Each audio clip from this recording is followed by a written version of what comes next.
Welcome to the Produce Moms Podcast, where we believe there is a produce mom in all of us.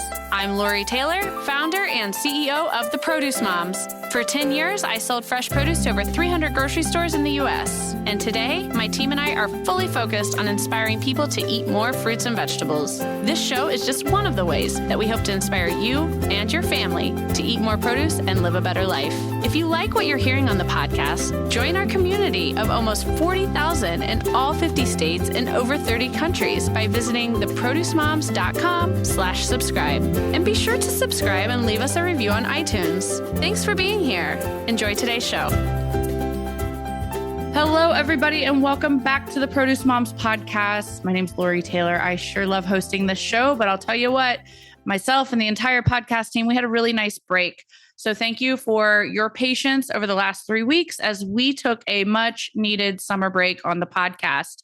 And we are back today, and I'm so glad we are, because this is truly such an important topic. I know that a lot of folks who follow the Produce Moms, you know that I'm very passionate about grassroots actions and helping people understand from a policy point of view, the type of legislation that's really affecting our access to fresh fruits and vegetables and our ability to get more fresh produce on every table. And those of you who follow along, you know that the vast majority of my efforts as it relates to policy are focused on child nutrition, specifically USDA school meals. Most recently, I've supported some of my colleagues in DC to, the WIC policy. We were able to triple the fruit and vegetable benefit in WIC. And that was really exciting. And it's always a pleasure to work with my colleagues in DC. And today we're welcoming someone who he's a superstar, John Hollay. He's the Director of Government Relations for the International Fresh Produce Association.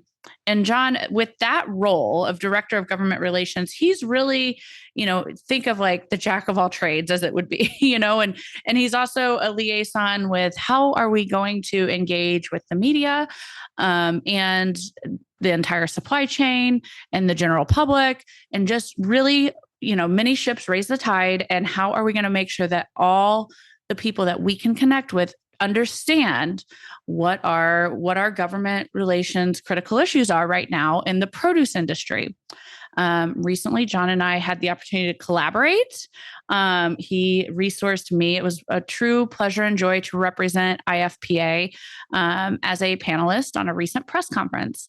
And for those of you who follow along, like I said, I'm like, in my element when we're talking about child nutrition policy and school meals. Well, this was a little bit outside of my element, but it's so important.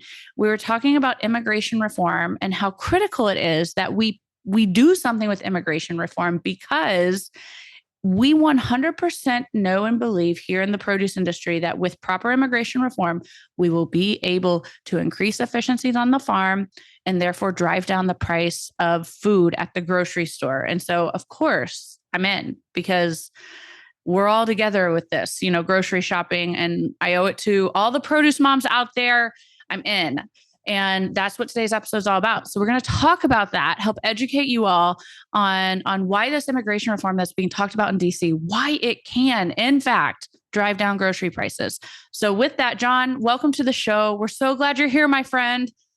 Thank you so much, Lori. It's a pleasure to be with you as always, and a pleasure to be with your listeners. Well, thank you. All right. So self-intro time. Tell us a little bit about your professional background. How did you end up here? How did you become, this Director of Government Relations for an industry that really needs, we have to have that leadership in DC, and you're a big part of that. So what led you to where you're at today? Yeah, thank you so much, Lori. Well, I'm a lobbyist, so I can go on and on, but I'll try to give you the short version. So I've been with International Fresh Produce Association, previously the United Fresh Produce Association, for about 4.5 years, mostly focusing on labor and supply chain issues, which is really a passion of mine. And prior to that, I spent 6 years as the head of government relations for the National Milk Producers Federation. So they're the trade association for dairy farmers across the country. And before that, I was a congressional staffer for about 5.5 years, for my home state, home district congressman, Joe Courtney from Connecticut. So I've been working on immigration and labor policy for over 15 years. Sometimes Wow. I don't like to do the math because I start to age myself. Young at heart, John, always young at heart, forever young, as they say. No, it's an amazing background, and we're so glad you're here in fresh produce. So let's talk about the International Fresh Produce Association. You mentioned in your previous remarks that you were formerly with United Fresh. So what is IFPA? And, talk a little bit about the merger. Yeah, absolutely. So, International Fresh Produce Association just started actually in January of this year. But as you mentioned, we come from the United Fresh Produce Association and the Produce Marketing Association. So those are the two major trade associations that represented the full supply chain of the fresh produce and floral industries. So coming together was really an important step for the whole industry to have one single voice representing us. And I'll mention that there are a lot of trade associations for all the different commodities and industries that are out there, and they're all represented here in Washington, D.C., where I work. But the International Fresh Produce Association is somewhat unique in that we are vertically integrated. So we represent everybody from farmers all the way up to the retailers and everyone in between. Wow. As I mentioned, we also cover the floral industry as well. So it's quite a lot of members to look out for, quite a lot of issues to tackle. Right. But we're lucky to all be under one tent, so to speak. Oh, that's great. So last week we had this press conference, and first, again, thank you for allowing me to be part of that effort. I really believe in our industry's need for that immigration reform, and I wholeheartedly believe that it is a means to bring down those grocery prices, like I said in my intro remarks. So, and we'll get to all those details, folks, but before we dive in to talk about the details, John, of the press conference, I would like to identify to folks who is the Alliance for a New Immigration Consensus, because that was really the sponsor or the organizer of the press conference, correct? Yes, that's correct, Lori. Mm-hmm. So the Alliance for a New Immigration Consensus, or ANIC as they're known, we in DC use a lot of acronyms. Oh my gosh, it's alphabet soup. It is so annoying, but yes, you're right. Acronyms everywhere, John. It certainly is. I have trouble keeping track of them myself. But the Alliance is a unique group that came together last year to work on the immigration issue. And I'll say it's quite a diverse coalition of folks. Obviously, International Fresh Produce Association is a member, and there are some other agriculture groups that are part of it. But it's really diverse beyond that. Everyone from the U.S. Chamber of Commerce to the National Immigration Forum, which has long been fighting for immigration reform, to religious organizations like Catholic Charities and the Episcopal Church, the George W. Bush Institute. I could go on and on. Yeah, and I also saw on the list too, John, some of the industries like home construction, and it just really, to your point, so diverse. It is, because immigration is an issue that affects all of us. And while we're all fighting for our particular piece of the pie, so to speak, we realize that when we unite and come together, we really have a better chance of enacting this change. And that's so important on an issue like immigration reform, which hasn't been addressed by Congress and the administration in 36 years. So depending on how my voice sounds, people may not realize I was in nursery school the last time Congress passed immigration reform. So yeah, it was under the Reagan Administration. Yep, that's correct. I was 5 years old. Yep. So you and I are the same age. And so we've been fighting for this for a long time because it is such a difficult issue to tackle. So by bringing together different groups under this coalition, we feel like we've got a better shot at actually seeing reform passed for the first time in over 3 decades, like you said. Isn't that amazing? So we've touched on the diverse interest groups and industries that are kind of rallying together and banding together under the Alliance for a New Immigration Consensus, ANIC. The policy itself, what we're lobbying for, and I want you to talk more in detail about that, but I think it's important that we emphasize this is a bipartisan effort, correct? Absolutely. This is something that Republicans and Democrats have been fighting for. Obviously, not everybody on both sides has always been supportive, depending on different parts of the challenge. But it's one of those unique instances that Republicans and Democrats have found common ground. And we saw that last year in House passage of a bill called the Farm Workforce Modernization Act, which was a major step forward and was only possible through bipartisan effort. So that's so key to not only bringing together the groups, the diverse groups that are part of the alliance, but bringing together the members of Congress who really passage of the bill is in their hands. Yeah. So where are we at today? Let's talk about current state. I mean, you and I are coming together on Monday, August 1st. This show is going to air in about 48 hours to our audience. Let's talk about current state. Yeah, so great question. As everything, things in Congress are really dictated by the calendar of elections. And with the congressional elections coming up in November, time is of the essence to get this passed. So as I mentioned, we took our first step last year on passing agricultural immigration reform. And I should mention that that is really only part of what the alliance does. While they're strong supporters of getting reform in the agricultural space, they're looking at broader immigration reform, which we know is so important to solving this very unique and difficult problem. But where we are is we have a House passed bill, and we're waiting on the Senate to take the next step so that there can be companion legislation to that House bill. Because obviously, if your listeners remember Schoolhouse Rocks on Yes. how to get a bill done, we have to go through the House and then the Senate, and then get something to the president's desk. And so we've got a good bill in the House. We still think that there are improvements that could be made to that bill, and we're trying to get that done in the Senate process. But the Senate first has to introduce a bill. And so we hope that they will do that shortly. As you mentioned, today is August 1st. Congress is going to be going on their district work period for the next month or so, where they're in their home states, meeting with constituents and businesses, talking about these issues. And so we want to make sure that one of the issues that they're talking about and hearing about is immigration reform, so that when they come back in September, just before the election, they have the time and energy to act on this very important issue. Well, and I guarantee you one thing any constituent's going to say right now to an elected official is, what is going on with grocery prices? Absolutely. It is front of mind for everyone, I can imagine. Everyone. Yes. For your listeners and certainly for us here in Washington, D.C., and no matter where you are across the country, whether it's gas prices or particularly food prices, you keep seeing them every time you go to the grocery store and wonder what can be done to tackle these issues. And one of the things that can be done is passing immigration reform. Right. So let's talk a little bit deeper about that, because I don't know if everyone with us today is going to be able to connect the dots between how immigration reform is a means to driving down those prices. So John, I'll share that story that, I shared during the press conference, and then I'd love you to come in with, your DC swagger and clean it up for me. All right. But folks, Sounds good. All right. So I was in Yuma, Arizona. Gosh, it was maybe 5 years ago. And that is where all of our winter vegetables are grown for the most part.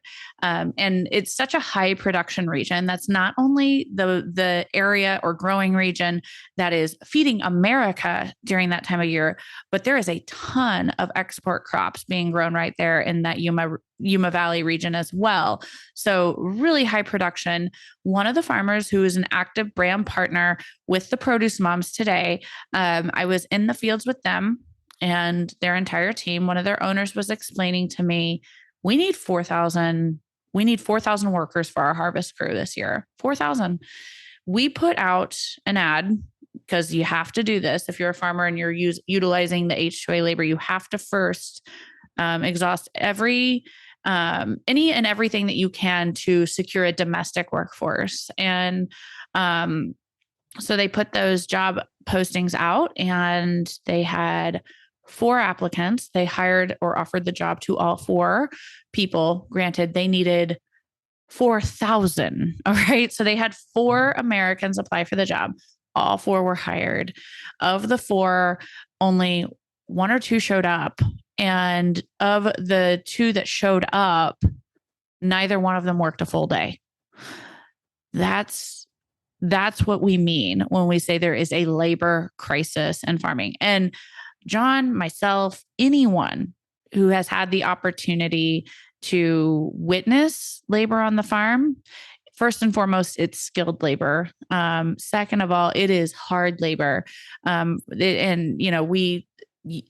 a tough job. You're bent over, you're cutting vegetables. It's hot. The sun is on your, beating down on you. And sometimes there's early morning shifts because you're trying to beat that heat of the day with the sun and the full sun. And, it is not necessarily a glamorous job, but I will say that typically we're able to secure that H-2A workforce because the skilled labor is able to come over here, work very hard, make a very good wage, typically well above any sort of minimum wage or your standard entry-level labor wage. And then the majority of them go back to their native countries, and that money is able to support not only their family, but oftentimes extended family. They're able to, have a quality of life in their native countries that they wouldn't have without that H-2A labor, that labor program here with American agriculture. So when you think about that and you realize, how can we drive down food prices? We must empower the farmer to have the highest efficiencies possible. And of those high efficiencies, it must include, an improved labor workforce. And that includes, obviously, improved access to an immigrant workforce, different types of benefits for folks who are coming over here year after year as H-2A employees, and, pathways to citizenship, the whole thing. And I'll let John talk about those details, because really what we're focused on at the Produce Moms is, if this can provide, first and foremost, this is an ethical bipartisan effort, and it can provide all of us at home with some much needed budget relief as it relates to buying groceries for our family, then we're all in. We have to support this cause. So we're very proud to do it. All right. Now with that, John, please come in with your DC talk about helping people understand, what this crisis is, why this immigration reform must happen, and how it will in fact drive down the grocery store prices. Great. Well, you described it very well, Lori, and I'll try not to do too much DC talk. I want to keep your listeners listening. But you really did describe it well, and I think you hit on a couple key points here with regards to the immigration issue. Number one, the change that we are seeking maintains the current law, which says that farmers do have to try and hire Americans first.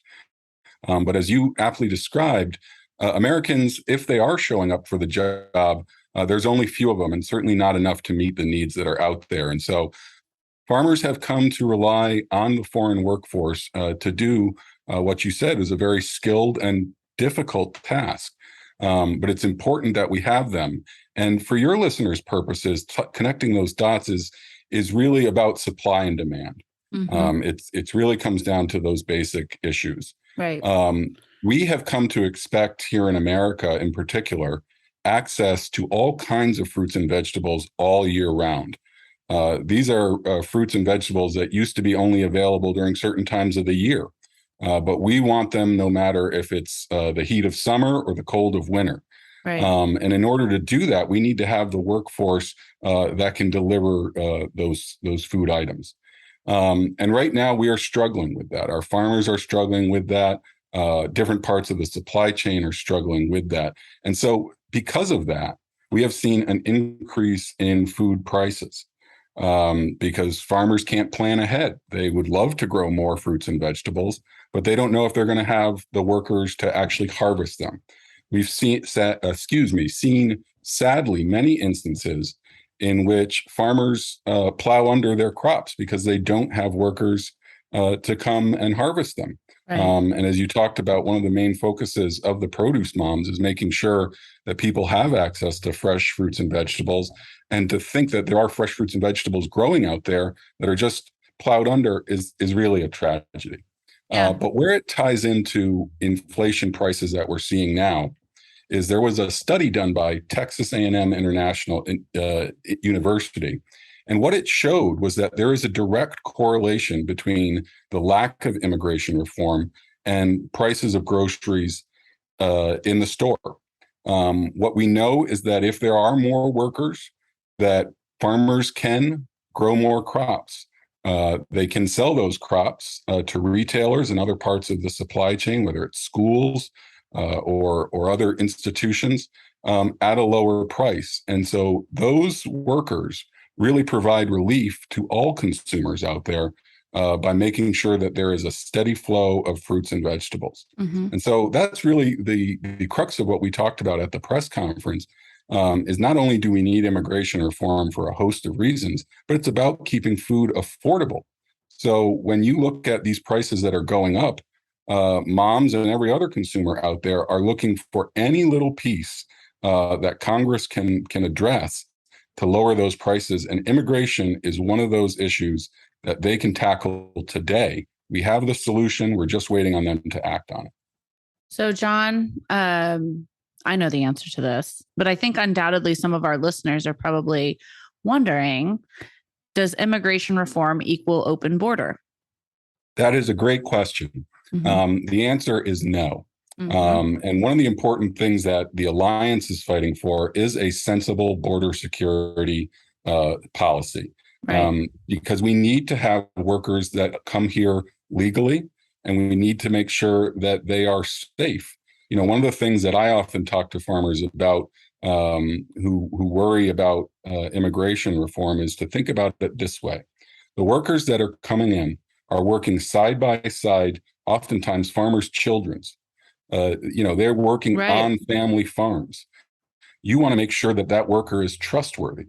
And this legislation, which does reforms to the H-2A program that you mentioned before, brings those workers in legally. And they have to go back to their home country. So it's not just an open door for them to come here and stay for forever. It's not a direct pathway to citizenship. This legislation, while ultimately allowing people who come through the program to become a citizen at some point, they have to go through the same process. And in fact, it's an even longer one if they want to become citizens. But what we have found is that a lot of these workers, their goal is not to become a citizen. They just want to come here and work legally and provide resources for their families back home. Sure. And enjoy their home culture. I mean, it's something that I think a lot of people overlook in this debate. And I saw it with my own eyes in Yuma. I mean, Yuma's right there, folks, at the Mexico border. And I saw the labor workforce, they would come over at, 3 a.m. They'd cross into Yuma. And then in the evening they'd go home, and they want to be home with their family. And really the only way, to John's previous point, we have to have that. The reason that security at the border must be part of this reform is because that also empowers the workforce's ability to move legally through the border and efficiently through the border. We have to have it under control, right? Absolutely. And one thing I should add is that the legislation that we're supporting has a requirement for employers to participate in what's called the E-Verify program. And that means that the workers on their farm or in their operations, they have to be proven to be legal. And one of the challenges that so many farmers and other employers have faced is someone may show you paperwork, but you're not a document expert. This takes that issue out of the equation and make sure that all workers who are coming to work on the farm are here legally. So that's an important step. In addition to actual security at the border, is providing that internal security on the farm. Yeah, absolutely. And it is so important. I love what you said about, you can't be, if you're working in the Midwest at in the middle of the supply chain and you're receiving this paperwork, who are you to identify what's false and not? I mean, it's some of these fakes can be done so well. It's like no one who's not trained wouldn't be able to, if you're not trained on it or you don't have access to this computer software, you're not going to be able to detect a fraudulent papers. But E-Verify stops that, correct, John? That it does, Lori. And really that's an important piece of this for those who are skeptical about immigration reform, is if it was to be passed, this would be one of the largest border security and immigration security pieces of legislation that we have seen in years. Yeah. I mean, in our lifetime, except for when we were 5 years old, right?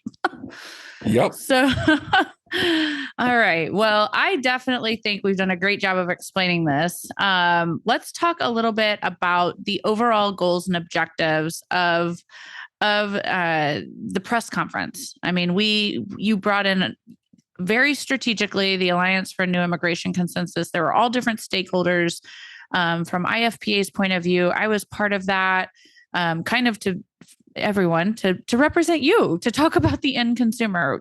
How is this weighing heavy on the backs of the shoppers at the grocery store? And I can tell you too, it's definitely hurt my ability to run a thriving small business. Think of how our grocery budget has, that I set last year in budgeting season with all of the prices that we had charged folks. We're in the red on that categorically. We're spending so much more. I was telling John a story last week. We did a charcuterie board photo shoot, pretty much the same exact grocery list of one that we did a year ago. And we spent like $600 more in food. That is crazy.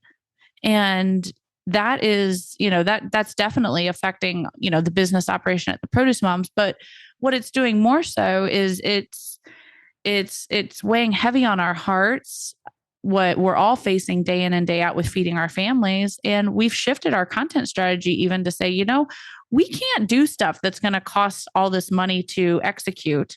We have to make sure that we're being more mindful of affordable content, making sure that we're being more mindful of putting out recipes that don't require a ton of ingredients, so that you don't find something that inspires you just to find out it costs you $35 to make it.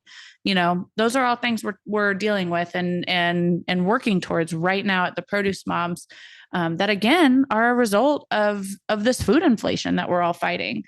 But John, go ahead. I want to get back to the press conference. Absolutely right. Yeah.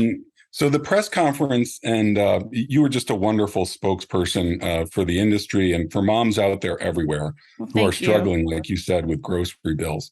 And really, the press conference was a recognition of what Congress is actually really good at, and that's playing whack-a-mole. We all remember the whack-a-mole game when the fair came to town. And it was a lot of fun. But that's the reality of how things get addressed in Congress, is there's so many different pieces of legislation out there. In an average Congress, you might see up to 15,000 different bills that come before Congress for consideration. And in order to compete for Congress's attention, you need to draw upon what is the challenge of the day. And as we've discussed here, and I know you've been talking about quite a bit, inflation, particularly with food and key staple issues, is really what's on the mind of the average American constituent and the average American voter who will be holding these Congress members to account come November. Right. And so what we wanted to do is to help connect the dots for those members of Congress, just like we're connecting the dots for your listeners here today, to say, if you want to address those challenges that people are facing, here is something that you can do today, as I said, to make that difference. Right. And we had a great group of folks on that press conference. It's definitely strategically chosen from different parts of the supply chain within food prices that were represented, because we needed to tell the story from a number of different angles. I thought yours personally was the best well done, because you speak from the consumer, the person who's going to the grocery store going, what happened? I used to be able to provide this meal for my family at this price, and I can no longer do that. And Right. so you look for any solution to the problem, just like a mom does. And one of those solutions is immigration reform. So helping to draw that connection and having the facts to back it up with that Texas A&M study that I mentioned Right. gives us an opportunity to move on this issue.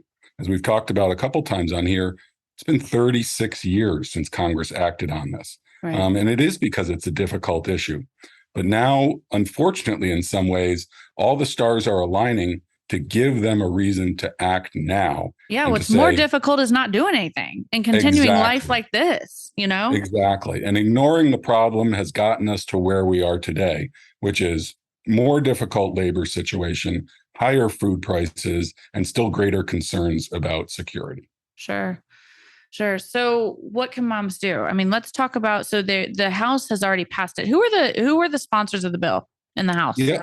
So Congresswoman Zoe Lofgren from California, she's a Democrat, and she is the head of the House Judiciary Subcommittee, which Okay. has jurisdiction over this issue, and Congressman Dan Newhouse, who's a Republican from Washington State, and he's actually a farmer himself.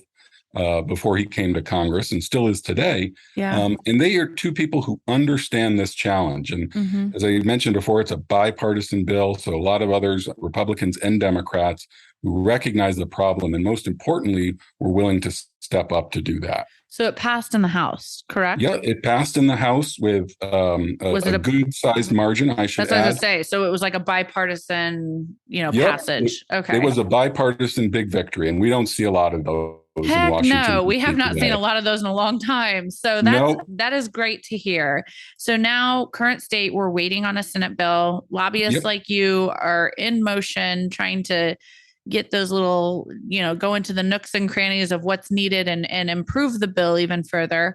But what can a constituent like a listener do? I mean, are we at the point where we need to be calling our senators or emailing them? You do. You need to be calling, you need to be emailing, you need to be showing up when they speak in your communities at town halls. It is summer season. So while you're out playing whack-a-mole at the state fair, often those congressmen and senators are out there trying to introduce themselves and get your vote. And one of the things that I have always done working in politics has been a believer in the fact that the people who show up, the people whose voices are the loudest, frankly, are the ones that are heard. Yeah. And so I would urge all your listeners to reach out to their members of Congress in any way that they can, whether it's in person or via text or email or tweet, however it is, be heard. I can tell you as a former congressional staffer, I know that some people think that members of Congress don't listen, that they don't read those emails and texts and things like that. They do. Right. We used to have a list at the end of every week, and the congressman would say, "How many, emails did we get on this subject?" And however high that number was, that was That's what going to be gets the their issue that attention. he Yes. was paying most attention to. So Yes. be heard. It matters. Well, and I said it in the press conference. There's two sectors of the population that I really, really believe in. I believe in a lot of people, but I really believe in the resiliency of farmers and moms. And so, moms out there, produce moms everywhere, we can absolutely be a catalyst for change here. And John, we'll work with Angela and some of your other colleagues at IFPA to make sure that we get proper show notes. So folks, if you're listening with us, you can visit the blog at theproducemoms.com or simply click on the notes portion of this broadcast on your Audible platform. And we will have some reference links to make that grassroots action even easier for you. Well, we certainly do appreciate it. It is a fight worth fighting for the listeners out there and really for all of us to get this issue addressed. And to get the change that we need and that everyone who's impacted by it deserves. I agree. And as you're talking, I'm like, I don't really see a downside. No, there really isn't. I've been working on this issue for so long. I sometimes get lost in it, but I only see positive coming out of this. Right. Whether you're concerned about border security, whether you're concerned about food prices, whether you're just concerned about the well-being of American agriculture and the food industry, this is one of those issues that brings us all together. And as I said, we can solve it today and have a real impact. So I know that they can go to your website, and there's so many great resources there. And I'd urge them to go to freshproduce.com. That's the IFPA website. And there'll be resources there that'll help you connect with your member of Congress. As you know, we have the Washington Conference, which is our yearly event where we bring our members to Washington, D.C. I'll be there. To have their voices heard.